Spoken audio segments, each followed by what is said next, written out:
Hey guys, welcome to my channel. My name's Piera and today we're talking about The Dragon Republic by R.F Kuang.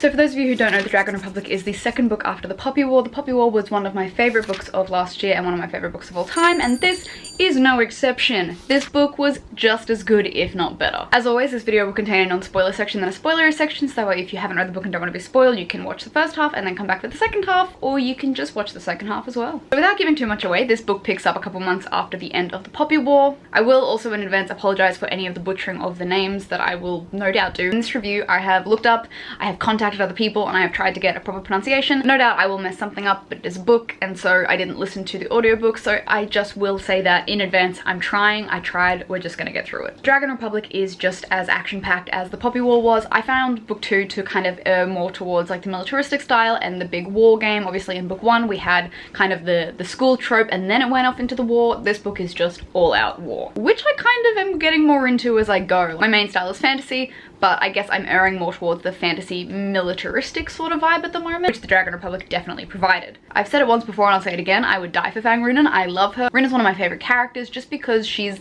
kind of all the things that I love in a character. She's just ballsy, she swears a lot, she takes no shit from everyone. Throughout this book we definitely get to see more of her vulnerable side as she struggles with PTSD, with depression, with the effects of addiction, and obviously the losses that she suffered in book 1. The world building in this series is thick. We get to travel all over the world that was set up in book 1. We get to see kind of the other influences. Obviously we had kind of the main country, and then we've got like the enemy invading country, and then we've also got the Hesperian country, which we don't really get too much into in book 1, but we definitely get that in book 2. Anyway, with that being said, that was my non-spoiler section. I really enjoyed this book. If you love the Poppy War, you will no doubt love the Dragon Republic, and I highly recommend you read it. Otherwise, we're going to get into the spoilery section because I started taking notes for my reviews now, and it's long. It's good and it's big. I will also let you guys know this is obviously an adult fantasy. There are some pretty graphic themes throughout this book. I will leave a link to kind of where the author has written about all of the trigger and content warnings down below. We had this kind of conversation when the Poppy War came out because it was so graphic.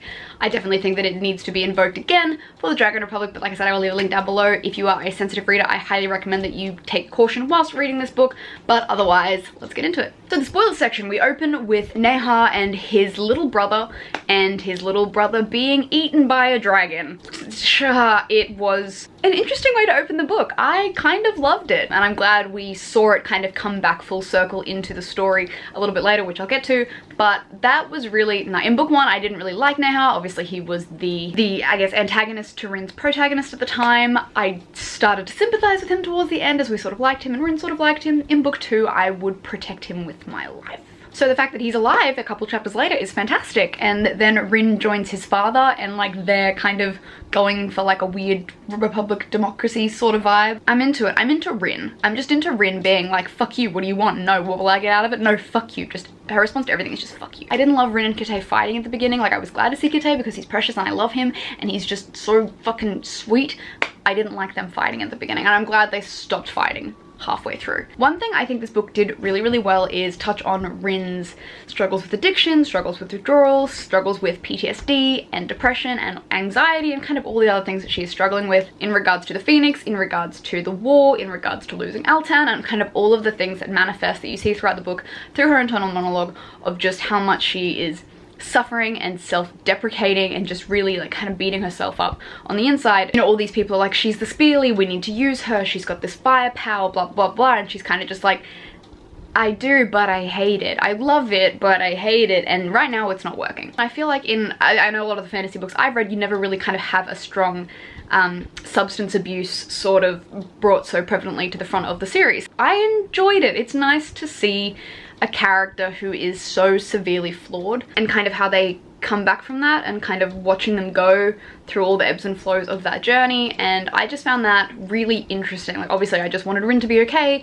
and to be happy and to be safe and good, but I can understand the use of opium, I kind of guess, with her struggles with everything's going on. I mean, obviously being inhabited by a god, being a god of fire and rage, like I can imagine you're probably gonna need to like tap out every now and again. And this kind of leads into Rin's obsession with Altan, and I guess kind of, I don't want to say everyone's obsession with Altan, because throughout the book you can mostly see that people were like he was pretty fucked up. Like he was good, but he was pretty fucked up.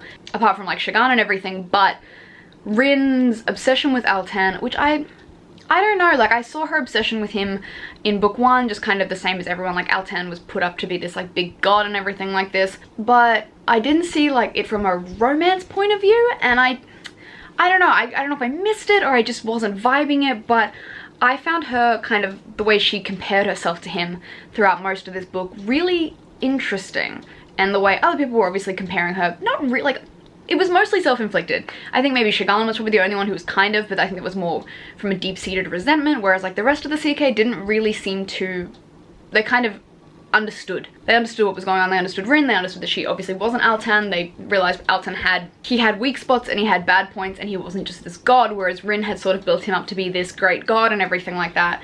And so when she has to, you know, when she continuously sees him in her mind and he's like, you should have died, it should have been you, there's a lot of survivor's guilt there, and I find that really interesting, and it really played with Rin as a character, just kind of, you know, when they hit rock bottom and how they kind of get back up from it. I love the CK, and I don't know if I'm saying that right. I mean, when I read it, I read it like psyche. I feel like I heard someone say it was CK, or that's how it was pronounced, so I'm just gonna go with that because now that's how it is in my head. But the little like X-Men group, I love them. I love them all, like Baji and then Suni and then Ramza. I love Ramza. I love him so much. I keep forgetting that he doesn't technically have like he's not a shaman, he doesn't have a god in him, he's just good with bombs and shit. I keep forgetting that. But I kind of loved them. I love that they kind of came around Rin when she was suffering, and I know she's very much a sufferer in silence kind of person, but when she did kind of let them in, they were there for her and they were there to help her. And I love the found family trope, even if she was like reluctant to admit that's what they were, that's what they were. Rip fucking literally all of them. When that, oh shit, it's literally Rin and Shagana the only two left. Because Kara died, and then Suni and Baji died, and then Ramza died, and oh my god, that's all that's left. Okay, we'll get to that, because I'm still not over that. The seal was interesting. Daji putting a seal on Rin's power was kind of cool. It was kind of cool to see her not being able to rely on the power of, like, the Phoenix and the fire for a little while there. I mean, like, we've seen her without it before, like most of book 1, and so it was interesting that she, you know, like she always goes on about how much she hates this and the power is too much and the Phoenix is a lot, but then, you know, she revels in it and she loves it and she loves having the ability. Even when she like threatened Moeg's girl at the front, she was like, I will fucking torch you, and as you burn you will see me laughing. I was like, love you. I love a fucking morally grey character. Not even morally grey, she's just pitch fucking black. Having her not being able to rely on that power was cool, and it was interesting that she had to build herself back up from obviously all the havoc that the opium had wreaked on her. She wasn't strong, she wasn't fast, her mind wasn't clear anymore, so she kind of had to go back through all of this retraining and like relearning and stuff like that, which I found really interesting. And one of the things I loved about Rin in book 1 was she was so studious. Like, she didn't just become smart, like she worked really fucking hard to be able to get into Singard to begin with. So it was nice to kind of see her, I mean, older obviously and not kind of as eager, but realizing that she couldn't just rely on this firepower, that she also had to be a soldier, she had to be a warrior. And even, you know, halfway through the book, one of the characters says, like, even without your fire, like, you're still good with a sword. So I thought that was, it was cool. I kind of like when your characters with power have their powers taken away and they become mere mortals, and they kind of have to figure out how to navigate that as well. The Hesperians were a whole interesting thing. Now, I'm imagining the Hesperians essentially like the European and British colonization of Australia, but, you know, just kind of like the white savior complex sort of thing, which I found really interesting. And I enjoyed how throughout the Dragon Republic, Rin's kind of view of the Hesperians was skewed. I mean, in a lot of the mainstream media and a lot of what we see, and kind of it's moving out of that direction now, which I enjoy, but it was very much like light-skinned good, dark skin bad. And we kind of see a bit of that in the Poppy War as well, with Rin being darker skinned. With the Hesperians, there's a passage where Rin sees them for the first time and she's like, they look sickly, they look like, there's a comment about how much milk they drink and how pale they are and like blonde and blue eyes and how that was weird to her. I really like what the author was kind of saying with that. Out of most of the books that I've consumed, out of most of the media you see, it very much is that white versus colored complex, and it was nice to see an author of color writing about kind of the reverse, which for some reason I was like, yes, good, yes, I'm glad. So that was just a little tangent that I enjoyed. But the Hesperians were really interesting, and especially his mum being, I guess, kind of part of them, and most of that comes down to, I guess, their knowing of him being a shaman as well. So obviously towards the end you see his mum going like, we were going to fix him, the Hesperians were going to fix him. And so I found that really interesting, and especially all of the kind of experiments they were doing on Rin, like drawing her naked and measuring like the space between her eyes and like all these weird things. Like you could see she had no fucking clue what she was doing, that lady. I think a commentary on how the Hesperians view like the Nikan and everything like that, like they're lesser, they're not human, and I think it even says it in the book at some point. So it was really interesting to have that said, when I feel like it's not said often. Like I said, I'm enjoying more of like the militaristic battle sort of vibe in books. It took me a long time, very much like pirate ships. Like I've never been on a pirate ship, so I could really struggle to envision. Like I've never been in a battle, so I would really struggle to envision. But when it's written really well, like the Dragon Republic, for example, like Red Rising, like I find it a lot easier to immerse myself in, and I feel like it's not going completely over my head. So that was really cool to read as well. Aracha being poisoned was weird. I mean, like, we didn't really get to know him, we didn't really see too much of him, so I wasn't like super bummed like I was with the rest of the CK when like Suni and Baji like got fucking murdered, straight up murdered, and then Ramses sacrificing himself. That fucking hurt, because I loved him and his foul mouth. Kara dying, I mean, I feel like we saw it coming. Like, I mean, I'm gonna get to that more later, but it was kind of set up. Like, she was all of a sudden getting a lot of page time, and then like, oh, she's dead. Shagan was 100% in love with Altan. Like, I'm pretty sure we acknowledged that in book 1, but I acknowledged it again in book 2. They were in love, you can't tell me otherwise. Which is why Shagan pretty much hates Rin. I mean, he kind of explains it throughout the book, but you can definitely see it there. Yeah, like I said, we find out Neha is also a shaman, but his version of shamans is very different, and I find that really interesting because obviously like Rin and the rest of the CK, like they have acknowledged the hardships that come with it, but they've also embraced it, whereas Neha was kind of like, no, like this is disgusting, I'm wrong, like I shouldn't be like this, and therefore I guess kind of projecting that onto Rin. And they have that really great discussion where like Neha comes out and he tells a story about like how like the dragon trapped him, and I believe that it's kind of implied that he was raped, in a whether that was like physically or mentally, I'm not 100% sure. Essentially like Neha calls the dragon his abuser, and he tells this horrible story of his trauma, and Rin lets him, but then Rin's response to that is really interesting because, you know, most books that you see and most characters that you read, they would become empathetic to that and they'd be like, oh, I understand, like I get it, like me too.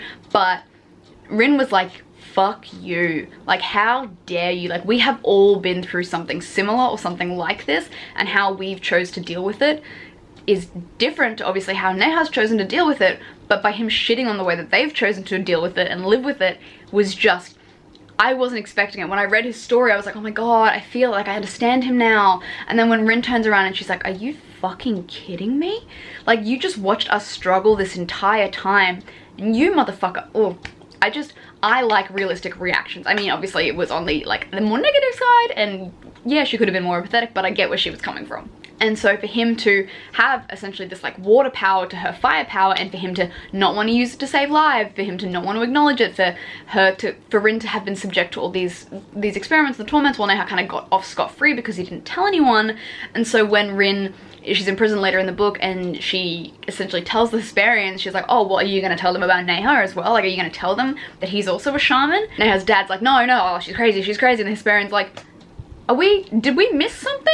And I just found that really interesting because like I love, like there is nothing more powerful than a woman scorned, and my fucking girl Rin was out for revenge at that point. It was cool that we got a bit of background on Shagan and Korra's family. I thought that was really interesting, like the Catraids and that kind of nomadic, and then we find out kind of how they fit into the whole world with, I guess, Shagan and Korra watching the CK, and then kind of what they had to do with the trifecta as well. I found that really interesting. I get to see a bit of Jiang in his kind of like pre-sealed, pre-professor at Singard vibe, and he's a bit of a cunt. So I found that really interesting. And we kind of get to see like a bit of his and Daji's, and I forget his name, but the Dragon Emperor's like backstory as well, like how they came to get those powers and kind of what that whole sort of vibe. And I really liked kind of getting that backstory, the history, because we didn't really get it too much in the Poppy War, but in book 2 it definitely kind of set up and you're like, oh, okay. Which leads me to Rin when she is with Shagan's family and they are performing the sweat essentially on her, and they lock her in that little hut,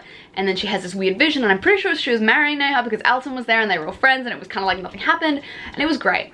And I loved it, and I lived for it. And then she kind of came out and she was like, I've killed Altan in my mind now, which hurt, but I was kind of like, I'm glad you finally did it, because I feel like he wasn't, like he was just preventing you from being great, honey, and I wanted her to do it sooner. Rin and Shagan arguing and having that like fight is my favorite, and even when like Kite and Rin are about to do like their bonding ceremony thing, and they're like the twins are like drawing the art on Rin and Kite's body and they're still fighting, I'm like, I love banter. I love aggressive banter. And what's the bet? They have to team up in book 3 and they're gonna hate each other and they're gonna hate it, but it's gonna be brilliant. Which leads me back to what I was saying earlier about Cora dying. Like, obviously we get a bit more screen time of her, about Rin talking about how does Shkan overshadow you? Is she going to overshadow Kite now that they've become bonded? Like, we got a lot of Cora time. So of course when she dies recently, 2 seconds later after just explaining a thing about if she were to die, that felt like that was a little like preemptive. I could see that kind of coming. Still hurt, didn't hurt any less. Kite making Rin into a fucking machine bird was fantastic. The fact that he was like, oh, so I had a couple weeks, I just thought I would make you fucking wings. And so everything to do with Rin and Kite and the wings situation was great. And then Venka coming back in, and I love Venka. Like, her story in book 1 was fucking heartbreaking, and it's still just as heartbreaking in book 2, as, you know, she had to essentially abort her own child because she was pregnant with her rapist's child. Her parents essentially disowned her. She was looked down upon. She was looked at lesser because she had been raped, so therefore she couldn't be a soldier anymore, and just kind of all of those things that go with it. And I found that a really powerful commentary, and I loved her and Rin teaming up. Like, I wanted that from day 1. Obviously there was a bit of a girl on girl hate there in book 1, but it kind of calmed itself by this book, and they were just a power couple, and I loved them, and I think they're fantastic, and Venka's amazing, and I love her, and she's strong. Rin versus Phelan was pretty cool. Like, seeing him, obviously we heard so much about him in the Poppy War, and then we had him back at the end of the Poppy War, and then having him again was cool. Obviously seeing that he was like batshit crazy because he was the wind god, but he was also Phelan, and so whenever the wind god was talking, he would refer to them as we and to us. And then there were those moments where Phelan broke through and he like tried, and then oh, that was just really cool, and they just buried him. That was cool. So the ending where Kite and Venka and Rin and Neha, you know, Rin is about to escape and go off and fight and be better, and then Neha's like, let's go get drunk on the rooftop, and then they go get drunk, and then Kite and Venka leave, and then Neha stabs Rin in the back, literally after warning her not like 2 chapters ago about her having enemies that she cannot see. Why hath he done this? It hurt me a lot. He stabs her, kisses her. She wanted him to kiss her, and he kissed her, but not really, kind of kissed her, but like kissed her on the head. He kissed her, and then he stabbed her, and then he turned her over to the Hesperians and his dad, and it hurt. And then Suni and Baji died, and then Ramza died, and then Kite saved her, and she had to break her own hand, and then Venka was there, and Venka shot a Neha, and it missed, and he let him go. And I just have so many fucking questions, and I'm so excited for book 3. That was fantastic, and I loved it, and it was the greatest. And when I first read The Dragon Republic, I read it so quickly that I didn't let it all sink in and appreciate it as much. When I've just gone back and reread it now to film this review, I love it. It was great. Definitely one of my favorite books of the year. I highly recommend that you read it. That is my thoughts and feelings on The Dragon Republic by R.F Kuang. Definitely think you should pick it up, and I will see you next time. Bye.